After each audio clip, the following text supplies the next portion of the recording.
Let me tell you about this girl named Molly. It was freshman year when I met her in the party. She was standing on the corner, sipping on Bacardi. Had a really pretty face, but I kept staring at her body. I approached her, asked her name and how her day was. Told her I'm a rapper and one day I'll be famous. She laughed, but I could tell I had her intrigued. Reached out her hand, I shook it and said, my name's B.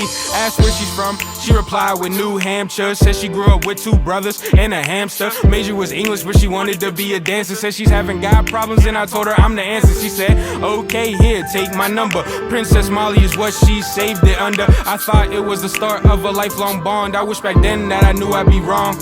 Cause she, over the months, me and Molly got close. I even learned her favorite breakfast was juice with French toast. Her favorite movie was It, but she was terrified of ghosts. And them deep convos is what she liked the most. Wanted to talk about politics and religion. Wanted to know the difference between Catholics and Christians. Wanted to know if I thought Trump was really bugging. Wanted to know if I thought rappers were really thugging. Also wanted to talk about all of her dreams and how all she ever wanted was to be treated like a queen. Maybe travel the world, have a couple of kids, and how one day she was gonna marry Wiz. I told her, chase her dreams, don't let anybody stop them. They'll always take shots and don't let the haters block her. Told her if any dude hurt her, I swear to God I'ma pop him. I'm not Chance the Rapper, they don't want these problems. But this is where the story gets deep.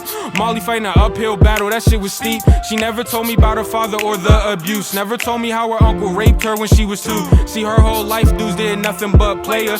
She prayed and prayed and nobody came to save her. Until she met me and I showed her somewhere different. But right around that time, your boy had to pivot. I got a girl and she seen Molly as a threat. So to make Molly leave my life was her best bet. And if I stayed, then my girl would've became my ex. But I would've accepted that if I knew what happened next. Molly didn't have friends, I left her all alone. She had a past with depression, I wish I would've known. One day Molly decided she had enough. The Reaper standing at her door and she couldn't call his bluff.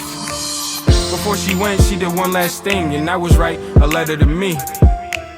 Before she went, she did one last thing, and that was write a letter to me. And it read, dear B, I hope you get this letter. The pain is no more, and I swear I feel better. While on earth, the blade helped me feel relief. But this 9 in my head, it's gonna help me feel some peace. Please, don't cry, I know you're getting emotional. You're probably blaming yourself, and that's why I wrote to you. See, B, you were the only friend I ever knew, and I would've gave up sooner if it wasn't for you. So thank you for all the memories that we had. Thank you for all the smiles and all of the laughs. Thank you for staying true and not kissing my ass. And thank you for making every day feel like a blast. And I'm sorry, this is how it has to end, but you'll always be my best friend.